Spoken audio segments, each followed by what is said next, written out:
নমস্কার সবাইকে। আমার গোড়া আর্ট চ্যানেলে সবাইকে স্বাগত। আজকে সম্পূর্ণ একটা নতুন ছবি। এরকম ছবি আগে আমি কখনোই দিইনি। আজ একটি পাখির ছবি, আর পুরোটাই পেন্সিল স্কেচে।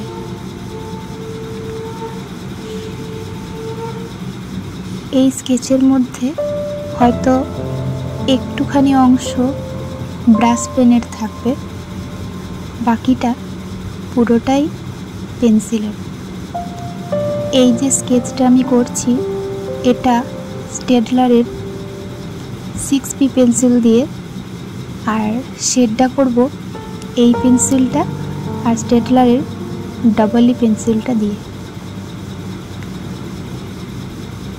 আমার ইনফরমেশন অনুযায়ী এই পাখিটি জাপানিজ ক্রেন বা লাল মাথাযুক্ত সারস পাখিও বলতে পারো।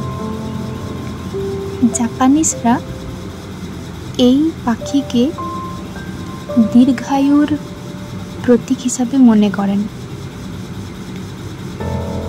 তাই জন্য ওনারা দীর্ঘায়ু কামনা বা সম্পর্ক চিরস্থায়ী বা যে কোনো কিছুর দীর্ঘদিনের যেন সেটা ঠিকঠাকভাবে থাকে, সেই আশায় এই জাপানিজ ক্রেনের ট্যাটু নিজের শরীরে আঁকেন।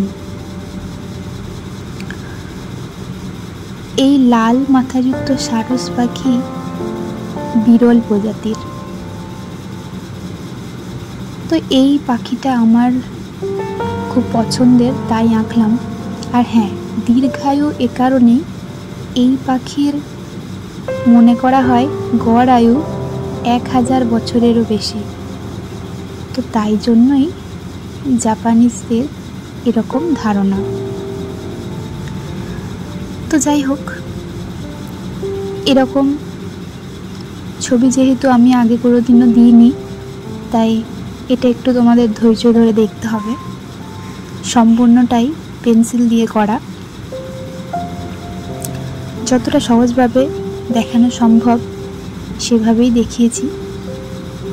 প্রথমে শেডের ক্ষেত্রে বা আউটলাইন করার ক্ষেত্রে আমি 6B ব্যবহার করেছি। তোমরা যে কোনো পেন্সিল 2B বা HB দিয়েও ব্যবহার করতে পারো। দেখতেই পাচ্ছ আমার পেন্সিল স্কেচটি হয়ে গেছে। এখন পুরো পাখিটা ঠিকঠাকভাবে কমপ্লিট করার জন্য স্টেডলারের EE পেন্সিলটা নিয়েছি। এবার তোমরা কীভাবে আঁকাটা শুরু করবে? তো প্রথমেই হালকা শেডের যে পেন্সিলগুলো হয়, সেই পেন্সিল দিয়ে ঠোঁট থেকে শুরু করবে। তোমরা লেটার 2 বা 2 এইসব দিয়েও চেষ্টা করে দেখতে পারো। আশা করছি সবাই পারবে। তো পেন্সিল স্কেচটা ধীরে ধীরে নিজের মতো করে নিয়ে তারপর শেডের দিকে যাবে। আমি এই EE পেন্সিলটা দিয়ে প্রথমেই পিছনের যে পালকগুলো রয়েছে সেগুলো করে নিয়েছি। তারপর পেন্সিলটাকে একদম সূক্ষ্ম করে ছুলে নিয়ে আউটলাইনটা করে নিয়েছিলাম। আর এটা না একদম ছোট্ট খাতায় আঁকা ছবি, দেখে বুঝতেই পারছো এই ছবিটা অনেক ছোট। তাই সূক্ষ্ম কার্যের জন্য খুব সূক্ষ্মভাবেই পেন্সিলটা ছুলে ব্যবহার করতে হবে। তো এরপর আস্তে আস্তে শেড করে নেওয়ার পর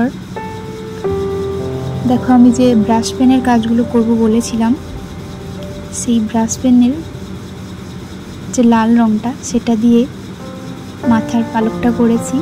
এরপর যেখানে দাঁড়িয়ে আছে সেখানে কয়েকটা লাল ফুল দেখানোর চেষ্টা করেছি।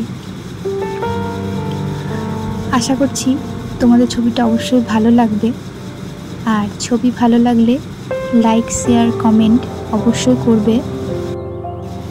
এরকম ধরনের পেন্সিল স্কেচের ভিডিও যদি দেখতে চাও সেটাও আমাকে জানিও, আর আমার চ্যানেলটিকে অবশ্যই সাবস্ক্রাইব করে দিও। তো যাই হোক, ছবিটা দেখতে থাকো তাহলে। Thank you.